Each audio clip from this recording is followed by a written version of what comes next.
Welcome to the Christian Indie Writers Podcast, where we inform, encourage, and support Christian indie writers on their journey toward publication. I'm Rhonda Hagerman, and I write both fiction and nonfiction. I'm currently working on a series of articles for my hometown historical society.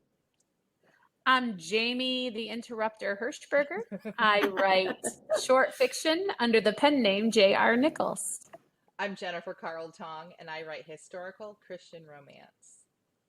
And I'm Christina Catane, and I write in multiple genres, including Christian dystopian fiction. We'd like to start each episode with a segment we call What's Up? It's time to check in with one another and see where we are with our writing and our personal lives. So, Tina, what's up? Well, last week was kind of exciting for me because I got a new-to-me car. Yay! So now I have some freedom to go to bubble tea and write with my friends and to take my high school age son on all kinds of activities, and it's great. And I've been doing some continuing education kind of stuff with my writing, just improving my craft. And I didn't get a lot of writing done last week, but I did. I feel like I made progress in my career anyway. So what about you, Jamie? What's up with you? Well, by the time this episode airs, I will have moved states this week. I am moving from the great frozen mitten to Florida, and I am leaving my Flaws group behind. It's so sad, but they are promising that they're not going to cut me out of all the fun stuff that they have going on. I'll be able to participate virtually, and maybe we'll be able to do a writing retreat in my new home once we're set up there. So I may be in like bizarre locations for the next couple of podcasts as we finish closing on our home and stuff like that. I don't know where I'm going to be able to set up to participate, but I'm committed to making it work. So let's see how that goes. If you do it in the bathroom, just make sure it's clean. Well, if I'm with my in-laws, for sure it will be. They are so tidy, both of them, very awesome housekeepers, and they're already in Florida, so it'll be really neat to, get down there, spend some chill time with them. What about you, Jen? I saw you kind of like react. Did you just like see something like flying around, fly or something? I was trying to be all, there's a fly that just keeps attacking my computer, and at one point I think it walked across the webcam, so we'll see if it showed up in there. I don't know, it's driving me nuts. My week has been very interesting. I've gotten some good writing done. I've been very pleased. I've been working on the 2 stories I've been working on, and I've added a 3rd one. Why? Because Jamie said we have to write right now, and I wasn't prepared, so I just started with one of my future stories, and loving it. So that was really good. And yesterday was a big deal. We had the photos taken for the first 2 covers of my series. So exciting. Yeah. Wow. So that went really well. I'm very pleased with them. And so there'll be some sneak peeks coming pretty soon. So That has been so long in the making. I know. So very soon. It's funny, like it has been so long in the making, but now it feels like everything is just rolling downhill really fast, right? So It's awesome. Exciting. How about you, Rhonda? What's going on with you? Well, I've had a great month. I've done a lot of genealogy work. You already know that I went to Connecticut. And then last week I had the opportunity, like at the spur of the moment, to go to North Carolina, which is where the other half of my family's from. And got to meet up with some cousins I have not seen in so long.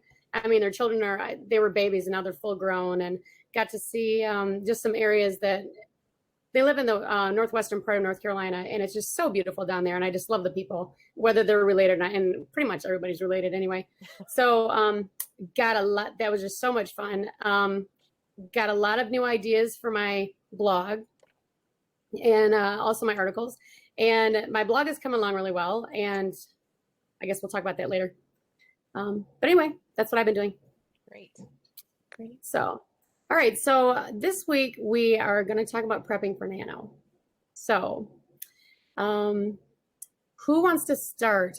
We've all done Nano. That's where we met. So obviously we like it. We're fans of it. So how are you guys going to? For people who don't know, Nano is not like a computer term. like nanotechnology or something like that. It's shorthand, right, for National Novel Writing Month. And people call it NaNoWriMo, National Novel Writing Month.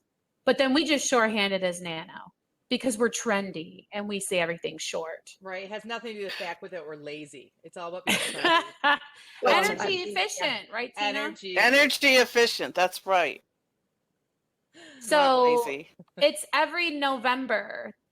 So November, ha ha ha. But anyway, so it's every November, and the challenge is to write 50,000 words. Who wants to say why 50,000 words? Because I'm 50,000 words is considered a short novel. So the idea from the original people who originally started Nano was that if you could sit down in 1 month, you could finish a novel. Because everybody, or a lot of people have inside them, like, I'm going to write a novel someday. Well, here's your month, do it. So. Yeah. And it's only like 1,660, 8 words a day. It's totally doable. No, it's Totally. No, it's 1,600. Yep, sorry. Yep.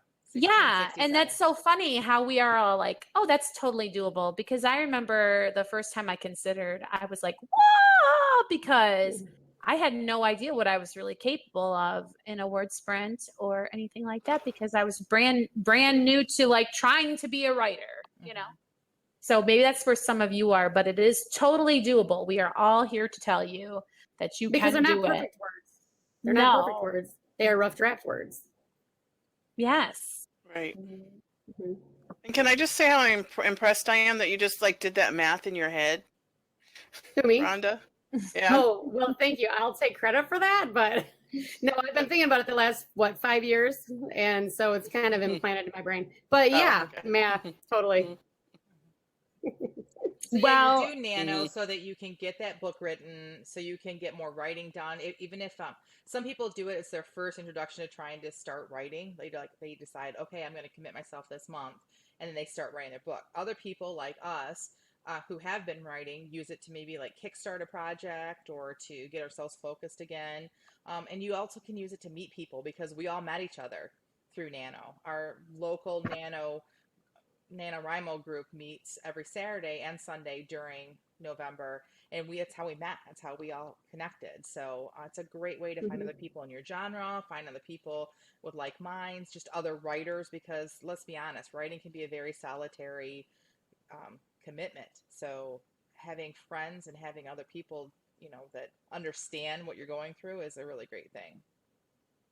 Yeah, and just having somebody to say, oh, I had a breakthrough on my scene, or oh, I figured out my character's motivation, or discovered this new thing about my character, or guess what my characters did when I wasn't expecting it, is really a fun thing to share with people who get it. Yes. And don't think that like, what, these imaginary people are doing things that you made up but surprised you. I think that's hard for non-writers to get. Yeah, and I also really like having a group where, okay, I'm writing this scene and it's just not working, but I just can't put my finger on why, because I'm too close to it. And to have you guys say, can you just read this and tell me what you see, is really helpful. Exactly. Can I ask you how long each of you have been doing it? This year will be your what number of years? Oh, goodness. This year will be my third. I think 6, maybe. I think I'm 10, but it's discouraging for me to say that because I have all of that work. I really want to publish these stories. They've been trunk novels, but not because they're bad or because I wrote them and then thought that they weren't worth pursuing. Although I guess it's true. But now that I've embraced the fact that I just write short, I am encouraged to pull them back out and polish them up, because I tried to shop my Nano novel and I tried to traditionally publish it, and most people did not want to look at a 50,000 word story, which totally discouraged me. But now that I know I can self-publish those stories, which I believe in and love the characters, I'm really excited to polish them up and put them out there for you guys to see. But anyway, I was dreading this question because I'm like, oh, all those years that I've had these things written and languishing, it's difficult to face. Right. Jamie used the term trunk novel. Could you define that, please? Well, trunk novel is, I think it's more of a disparaging term now for the novel that you write and put away in a trunk, right? And it never gets to see the light of day, either because it's terrible and it would take so much work to get it worth anything.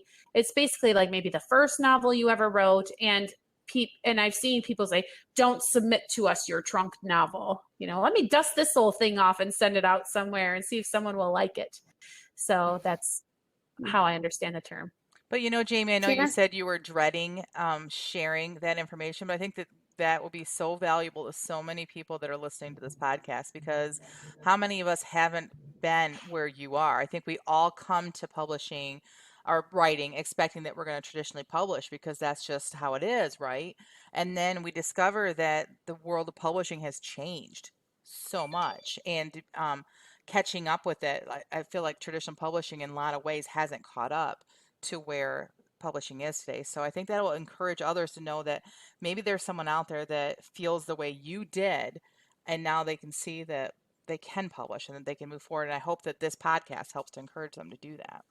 I hope so too. And writing shorts, which hopefully will be more of an internet presence by the time this airs than it is right now, is supposed to encourage people to get that short work out there. I believe that there is a home for short works in everybody's Kindle or iPad, especially if you just want a quick beach read. So of course I'm going to advocate the short form, but I just love that I have a way to reach readers just without having to go through those gatekeepers. So thanks for that encouragement, Jen. And you said that you've been doing it for 10 years, and so you potentially have 10 trunk novels sitting around. I was working on the same novel for my 6 years, so I don't even have that. I had like 100 and some thousand words of going nowhere kind of stuff that I had to eventually just start over. And I have yet to win a nano. I've won a camp nano, but I haven't won a nano because November always seems to implode on me. Either I get sick, like in the hospital sick, or somebody dear to me passes away. There always seems to be something. So this is the year. I am going to win. This is the year. This is it. For sure. Yes. And so you say win, but I think it's important that everybody knows winning is just participating in writing and having more words at the end of the month than you did. Right. To officially win, you have to write 50,000 words. And there's a cool website where you can hold yourself accountable by seeing your word count goal progress every day that you report it. And when you get to 50,000 words, you get a little thing that flashes on your screen. It says you're a winner and all of this stuff. But the real winning is that you have made a commitment to doing the writing, and you have something at the end of the month that you can say, all right, I wrote a novel. How many people can say that, Agreed. Tina, I have a question for you. Okay, so you worked on the same novel for so many years, and recently you kind of tossed it all out and started over with the same novel but different. So this Nano, are you working on that, or are you going to do something completely different for Nano? Yeah, I'm going to do something completely different, and it's a surprise for now. It's a surprise. So stay tuned. You're going to have to keep watching to find out what that is. Well, I can't wait to hear. Yeah. All right. So let's see. We need to start preparing for Nano. It's only a little while away. So let's talk about how we prepare. Right. I think some people are going to listen to this and say, it is the end of September. Why are we talking about November already? Because in October, it's Preptober, spending the whole month getting ready for November, because the more prepared you are, the more apt you are to win Nano. And by win, it means 50,000 words. Jamie already mentioned that. But when you hear me say that term, that's what I mean, is that goal. You don't really win anything other than like a certificate I think you can print yourself. But... there's t-shirts and hats. Oh, yeah. I have mine. That's true. You can buy. Yeah. And I know one year, if you won, they would give you Scrivener for free or for $10 or something. And there's other bonuses that you can get, discounts on writerly type things. And the funnest part, in my opinion, is you get these little badges you can put on social media. So instead of your profile picture, it'll say Nano winner, which is really kind of fun. And then people will ask you, what is that? Well, I wrote a novel in a month, and it's kind of fun just to say to people. So Agreed. Yeah.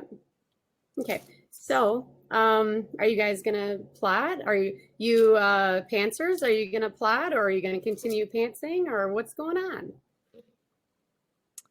Well, everyone's well aware of my plotting obsession, so I will definitely be plotting. The problem is I started kind of prepping already, but with me, I'm so excited about the story, I've also started writing it.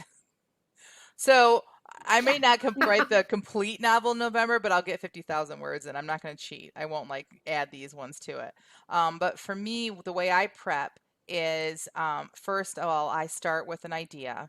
And then I start thinking about like what are some of the things that could happen, and I will write down a whole bunch of like, well, then this happened and that happened, or I will do as K.M. Weiland suggests, the what ifs. I'll say, well, what if Anna raised horses? What if this happened? It could be the most random things, and then you glean the good stuff out of that.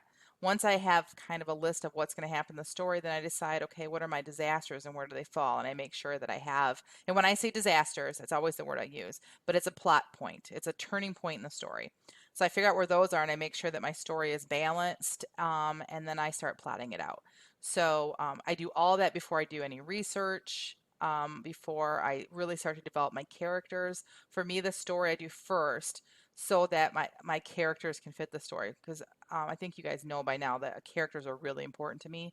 I'm really more interested in having really great characters than, I mean, I want the story good, but I want the characters great. But I have to have the story first so that the characters fit that. So that's kind of how I do it. And then I will put it into Scrivener. You can make folders for each chapter, and my folders will be titled the things that are on my list of what happens and in what order, and the ones that are my plot points, I highlight that orange because disaster, caution, and then I go from there. That's how I do it. What about you, Jamie? Do you have a plan, or do you just pants it? Well, it turns out to be a little bit different every year. When I do the best is when I have the story just burning inside of me, ready to get out, because it's already pretty much told in my head and I feel like I'm just writing it down. When it gets sticky is when I have a theme or a general idea of a story, and then I'm supposed to make it 50,000 whole words. Now, it's hilarious because, you and Tina will write these epic tomes and be like, oh, the story is so long. And I'm like, I'm done talking about it after about 3,000 words. So what do I do now? And it's funny, like, so last year I tried to do sort of what Jen said, and I am like, well, this will need to happen in the story, and this will need to happen in the story. And I thought I was so prepared, but okay, I'm just grabbing figures out of the air. But it's like the equivalent of having 25 chapters. And I'm like, if they're each 2,000 words long, then I will have 50,000 words, boom, done. And I even have a little topic for each. But then I open it, and in like 500 words, I've said everything. And I'm like, ah. So I don't know which way it will be for me this year. So I guess we'll have to wait and see. Am I going to plot? Am I going to pants? Because I do have kind of an idea what I'm going to write about. So we'll see how developed it is by the time I'm actually sitting down to put my fingers to the keyboard, because I discovered not every story is meant to be a whole novel. Some things are just a delicious little bite-sized nugget of a moment or something. And if I don't have enough story to be 50,000 words, then I guess I just don't. I'll write 2 or 3 different things this year. I'm not going to stress out about that too much. What about you, Rhonda? Oh, what? Do you have something to tell me? Yeah, sorry. Just want to interject too that like when I am writing the story, even though I have it all planned out and I sound like I'm so organized, my characters like to throw me for a loop and change things too. So just because of how I have it planned out doesn't mean that's how it's going to end up. It's just that's my roadmap. And sometimes we take a detour. Sometimes we end up in an entirely different spot than we ever thought we were going to, and that's part of the fun. So maybe I guess I would be considered a planter. Like I plot, but I pants it too. So I can understand like what you were saying too, Jamie. Like that it just kind of depends on what happens when you sit down at the computer. So Tina, do you want to talk about locking up the editor so that you can allow that stuff to happen to you when you're? Yeah, like I'm a planter. So I have like a loose plot. I know what my disasters are going to be, and I know what my climax is going to be, but I haven't outlined like every scene like Jen does. And then I just pants it. And I was going to say earlier, you were talking about your characters changing the story. My love interest from my main character started out as the antagonist, like way back. So, and then, she fell in love with him. So I'm like, great, gotta find a new antagonist. So anyway, but when you're doing a writing sprint, and when we say writing sprint, we're talking about setting a timer, usually for 25 minutes is what we do, and just writing. And you turn off the part of your brain that wants to go back and fix the spelling and worry about punctuation and all that stuff. You just basically purge the story out onto the page, and you just write for that time period. And then you go back and you edit it later. And some people actually, some writers have different hats, physical hats. Like they'll put one hat on when they're writing, and they'll put another hat on when they're editing, so that they can have some kind of physical cue, like, okay, now I'm editing or now I'm writing. I've heard that some use different music, like they'll have music they listen to when they're writing and music they listen to when they're editing. Different and locations, sit at one place Yeah. to write, sit somewhere else to edit. I've heard that Right. too. Yeah, I've heard that too. So there's just different things. But if you turn off your internal editor when you're writing, then you'll get more words out than if you're And- stopping every line to make sure everything's perfect. And that's what National Novel Writing Month is all about. If you're not someone who's churning out 900 words in 25 minutes, you're going to want to focus on being a writer only during the month of November so that you can win NaNoWriMo. Don't worry about editing it. So anyway, that was a sidetrack. Sorry, everyone.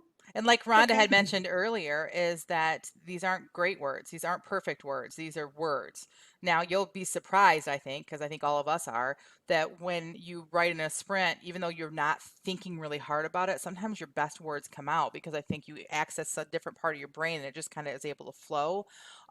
But you don't worry about if it sounds good or not. Even after you finish writing your sprint, you look at it and say, that's total crap. Don't erase it. Don't edit it. Just move on to the next. You just keep writing because you can always edit a page. You can't edit a blank page. So just get those words out. Mhm. What's your plan, Rhonda? You're going to plot something out? Yes. Well, I haven't decided if I'm going to use the story I started last year because I wasn't able to finish it last year. But I'm thinking about using similar to the same outline. But then the night before, I might think, I want to write a story about blah, blah, blah. But I use a program called Dramatica. I don't know if you guys have heard of it, and I won't go into all the details right now, but for plotting, it is amazing. It's, I think, $99, and there's a lot of specials, but it is worth every penny. It thinks about every single thing, and it's got these algorithms to ask you questions and prompt you. And so the last 2 years before Nano, I have used that and used that outline, and it's just been fantastic. Sort of, like you said, I just want to be on auto so that I can just write and not have to think about what was writing. I just look at my sheet and say, oh, well, this is happening next. So that is what I will be doing. We should put a link to that in the notes under the video. Agreed. Yeah, we could do that. Yeah. Okay, so what's next, ladies? What else is going to go on with it? Well, we've got some exciting news as a podcast. Jamie, you say. Oh, I get to say? Yes. We are going to do our first ever live podcast episode on November 1st. It's going to be a NaNoWriMo kickoff party, although I probably will write before I show up to the kickoff party because I'm a little neurotic. But I don't know, what are we going to do during our party? Oh, we just kind of know we want to stream live. Yes, of course. Yeah, we have to have snacks. Got to have snacks. What are your essentials for Nano, right? What do you have to have? It starts with a C and ends with offie. That's my number one essential. My essentials used to be cherry Pepsi and a Snickers bar. and I have not had sugar since January. So we'll see how Nano goes for me this year. So it'll be completely coffee I bet it's driven. going to be amazing. It You got is. keto brain now, so it's going to be perfect. It is. I'm Yep. very excited. So this kickoff, we don't really know exactly what it's going to look like, right? And maybe we'll do giveaways. We should do giveaways. Yeah, we Definitely. should. We should. So there'll be great prizes. We don't know what they are yet, but they're going to be awesome. We're going to like love them so much. Yeah. We should find a way to let our watchers somehow get involved in the live. Yeah. Yeah, think that's the so. whole point, is that we should be able to have a chat going on. We have to figure this all out yet, but we're pretty sure we know what we're doing. So we'll probably be broadcasting through YouTube and through Facebook Live. So Yeah, we'll want to know if our viewers have written anything yet, or if, they're waiting for some kind of inspiration, which will be us telling you to write some words or what. And hopefully we'll learn what people are writing and what their plans are for publication of the Nano piece, or if it's just to kind of get the rust and kinks out of your writing muscles. So yeah, it'll be super fun to see I'm how excited. that turns out. And for Maybe those, some of our no, go ahead. maybe some of our viewers have suggestions for what we should do at the kickoff party. Oh, I refuse to wear lampshades on my head, but other than that, That's a I total will. lie. I'll do it. She will do it. We all know Tina well enough to know that she's the first in line for the lampshade. yes. my head's too big; it won't fit.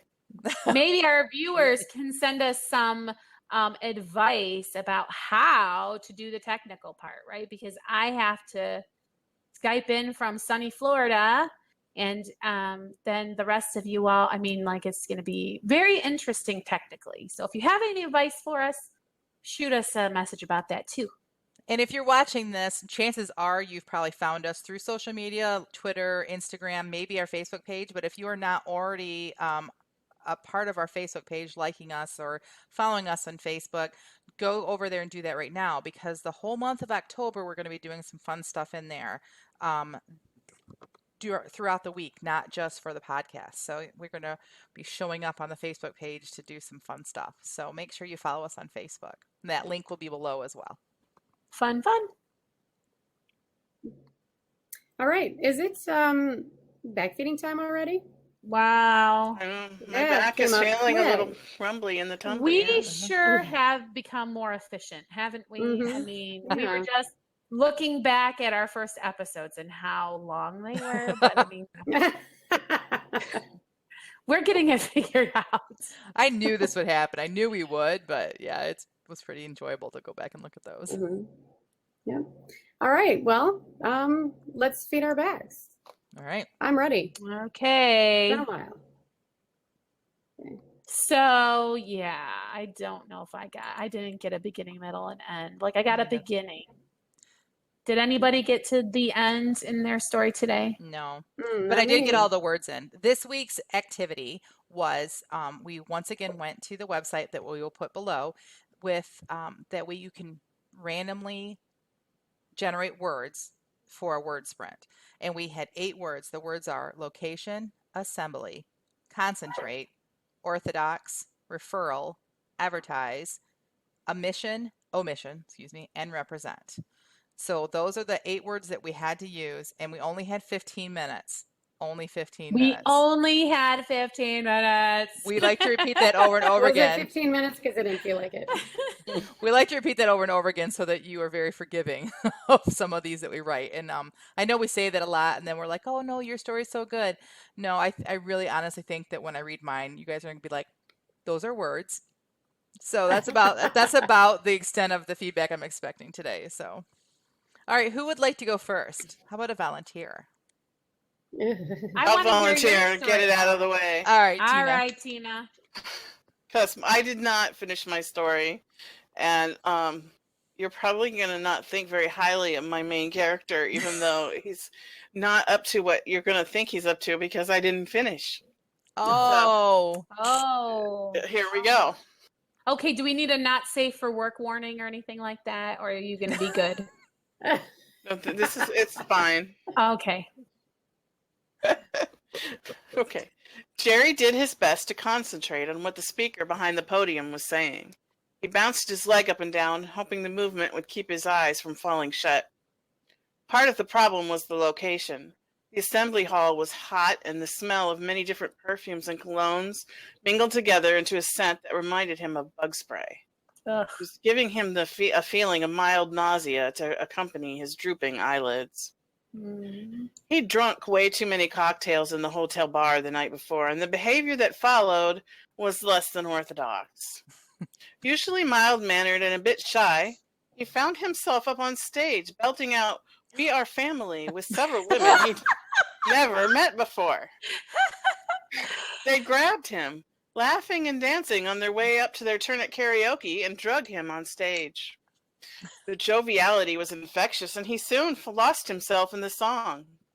Without warning, the girls all stopped singing when the line, "I got all my sisters with me," appeared on the screen. Everyone apparently found it hilarious because the entire room erupted in laughter. Jerry's face reddened in embarrassment, and he decided he'd slip quietly from the stage. But when he tried, the entire crowd began chanting his name. So he stayed and finished out the song. The girl group proved to be the most popular in the crowd that night, and every time it was their turn, they grabbed Jerry to come up with them. They sang "Respect" and "I'm Every Woman." And at every omission of the girls' voices during the songs, the crowds once again erupted in laughter. After a particularly off-key belt of "I'm Every Woman," with only his voice, the crowd all stood to their feet and began singing along. The feeling was exhilarating, and he had stayed until the place closed down and the staff ushered the crowds out the doors. Up in the women's room, the party continued. They thought it would be hilarious to paint his toenails a particularly feminine shade of pink, and then painted his face with eyeshadow to match. Finally, sometime in the wee hours of the morning... Oh, That's no! What happens Timer to went off. Jerry? No! No! Jerry left us hanging. I like the homage to Aretha Franklin. Yes, me too. Yeah, I mean, I think the story could have been like the end right before up to the women's room. So, I mean, I think you had a whole story there, but I mean, like, I liked the extra, but I'm saying it was a very fleshed out situation. Really I thought good so job. too. Great description, great character building without us ever hearing a word from him. Like, I already love Jerry. Like, yeah, he's a drunk, but he's a fun one. So I would be entertained watching him. He was real to me, and I don't think she said, you know, he's 6'2" and chunky or skinny or any of that, but we still knew him and knew about him. It's like it was really well done. Great And I job. already have an image in my head of what he looks like, but that's more about. Oh, me too. And I bet you they're all three different, because when that happens, I think it's more about what's inside of us, not so much what's inside the story, which is why I'm not a fan of novels, Christian romance or otherwise, that you see the face of the character. Like at the side or from the back is fine, but I don't want anyone telling me, because I want to, you know, even though the author describes it, I want it, like, I already have in my mind what he or she looks like. Don't tell me. So that's cool, because I really do. I can see him in my head right now. It's awesome. Good job, Tina. I want to go sing karaoke with him. I want to go watch you sing karaoke with him. Thanks, guys. My back is definitely fed. Awesome. All right, who's next? I'm dying to hear yours, Jen, because you're saying so bad. Okay, good. I'm glad that I'm going next, honestly, because it's not bad writing. It's just not good writing. So, like, you know, sentence structure is fine, but, you know. All right, here we go. The location for this year's Assembly of the Orthodox Chimney Sweepers was a quaint little town on the outskirts of Boston. Scott knew it well. He had spent most of his youth growing up in the small suburban town of Natick, but since moving to Cape Cod at 16, he hadn't had much call to return. He turned off I-90 and tried desperately hard to concentrate on the landmarks around him. An old, closed-down Friendly's he used to beg his parents to take him to every birthday on his right, a dentist office on his left, a large billboard used to advertise the latest craft show or rodeo coming to town up ahead.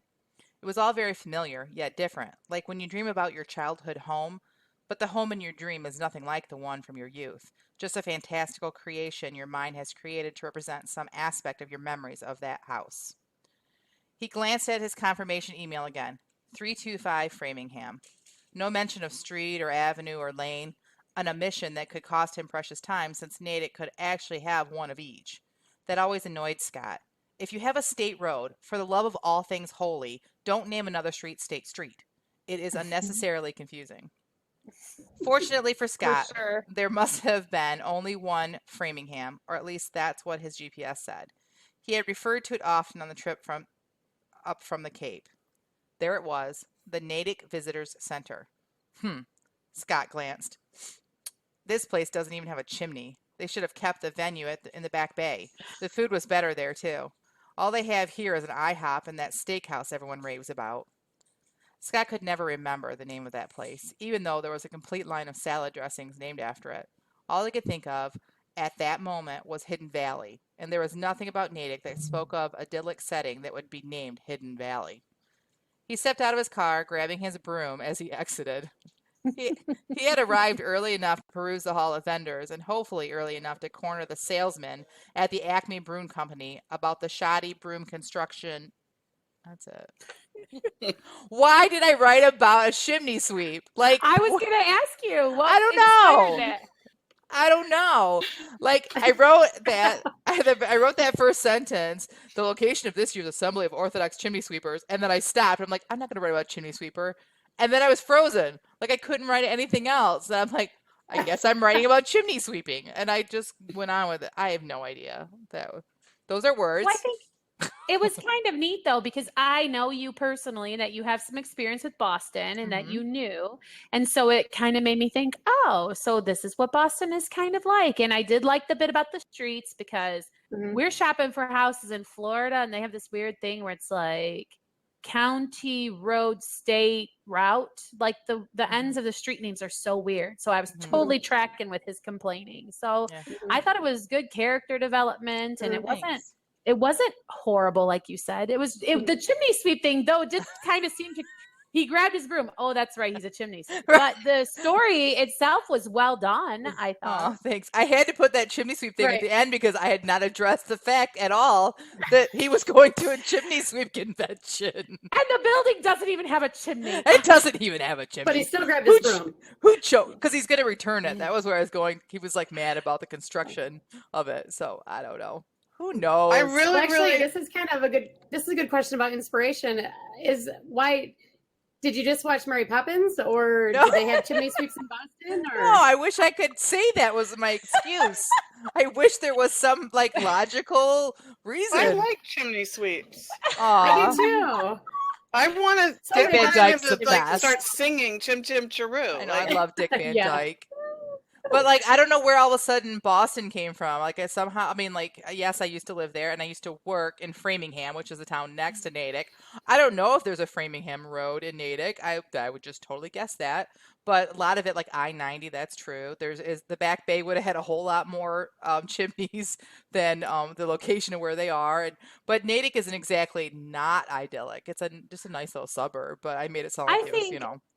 I think, like you said, when you got frozen, you just defaulted to what you know, because then you knew you could get words, right? Like you knew you could see yourself driving and see the Friendlies and all of that. So I love Friendlies. I heard they went out of business all over the country. I'm not sure. Oh, I used to work for a Friendlies. Oh, yeah? Wow.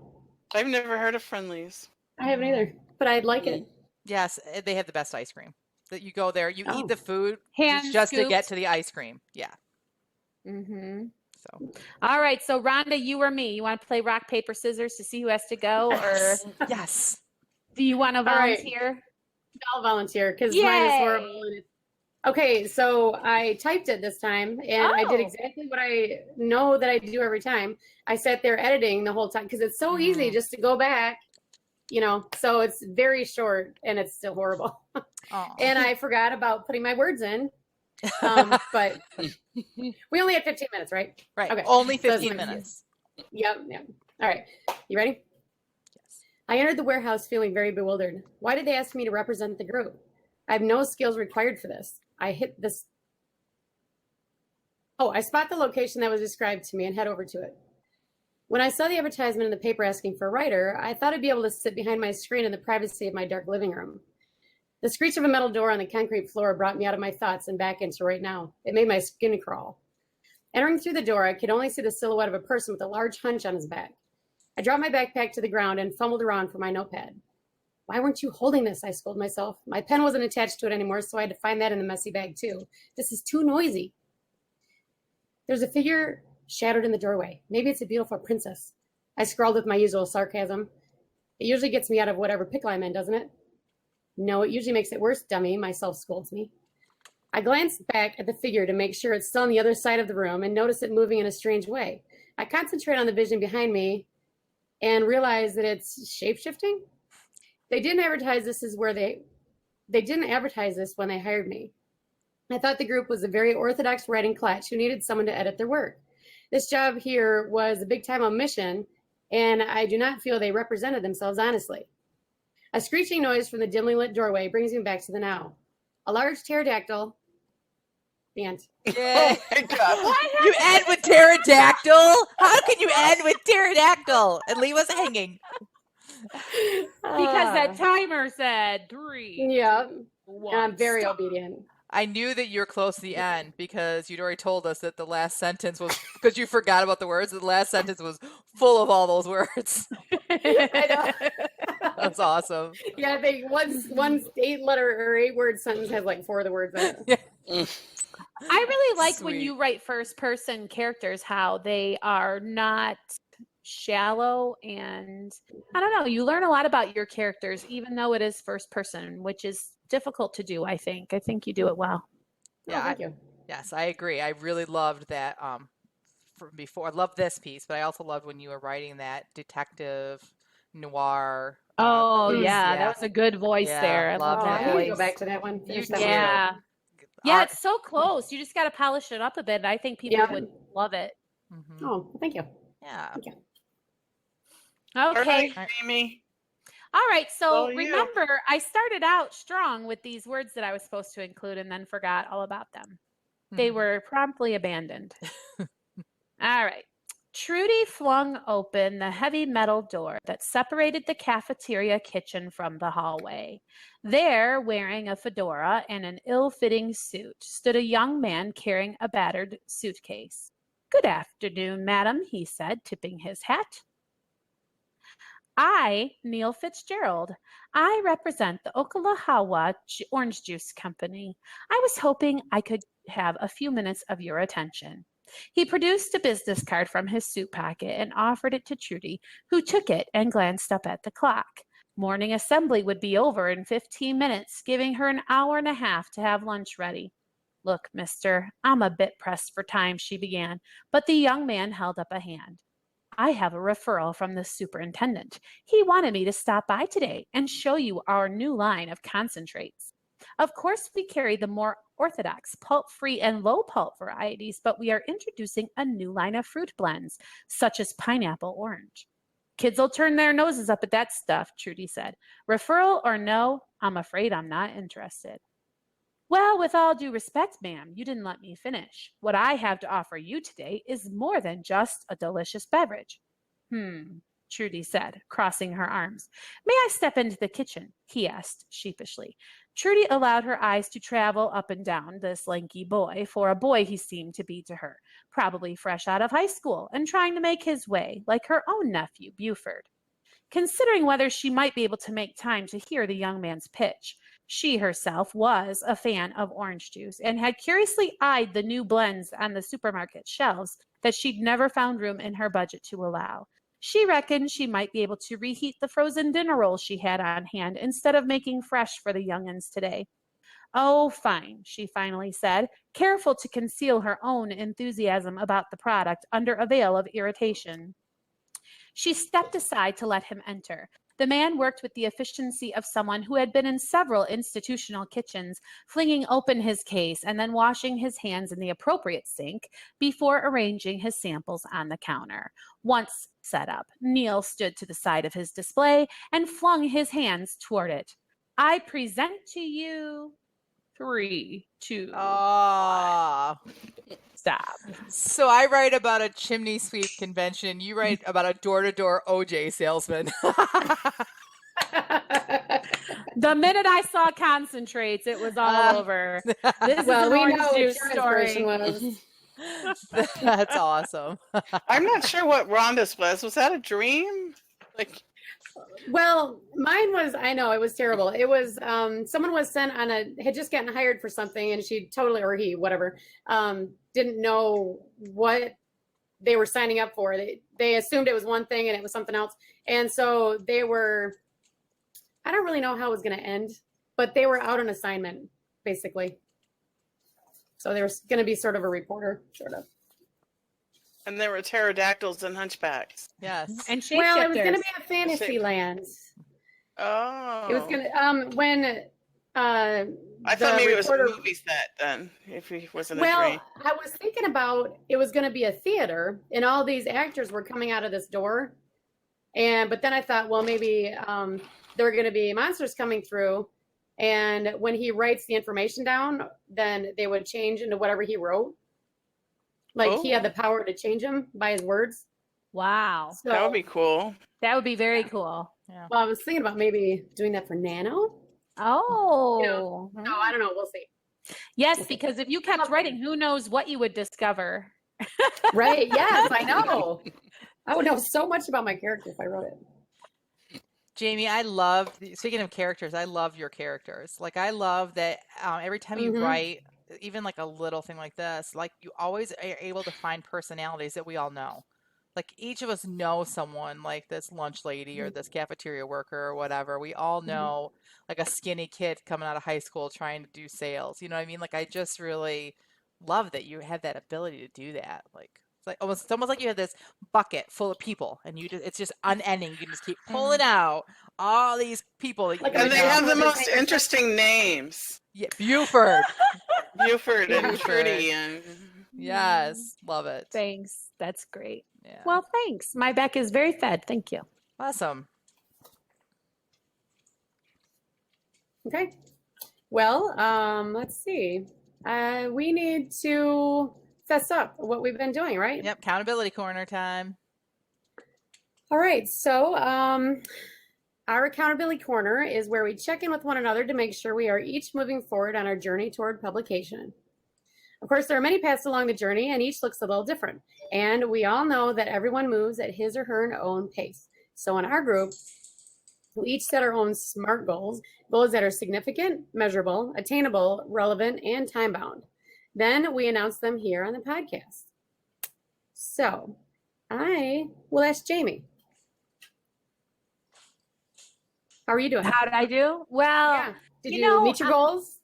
okay, so I have a big goal of 5,000 a week, which I did not meet, but I did write every day and I wrote 500 words every day. And I count that as a huge win because this has been such a stressful week. And I'm just like, I'm going to not write. I'm going to write the 500 words.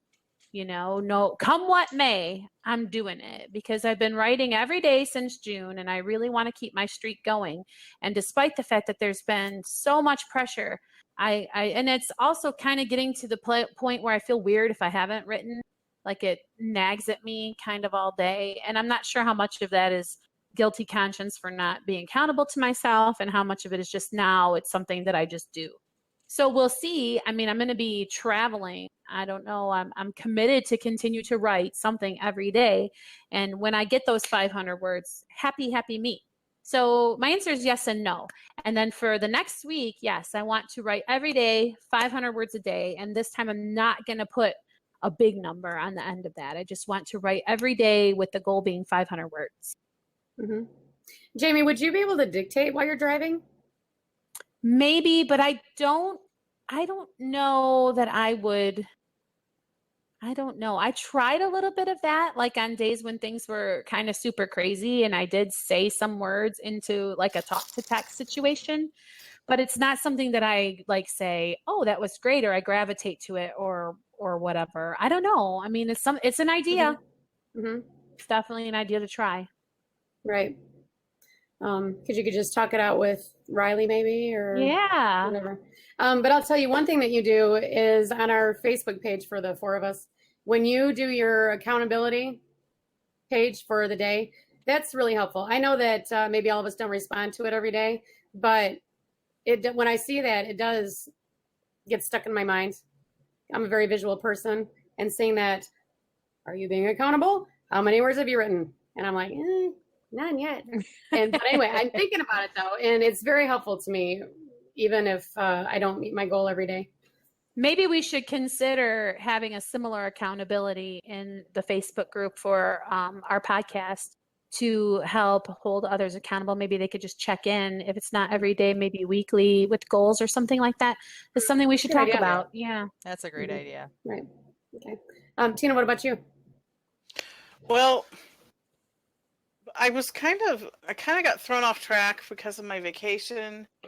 I thought, well, I'll find some quiet time to write while I'm on vacation. It just didn't happen. I was with family I don't get to see very often, all my cousins and my mom and my uncle. And so, honestly, I was more interested in hanging out and talking to them than writing. So I did write like 400 words one morning. And then when I got back, I'm working on, since I have a car now and I'm not dependent on my husband's schedule to go places, I have sat down and I have made myself a schedule. Oh, nice. And so yesterday was like a co-op thing, and so I couldn't follow my schedule.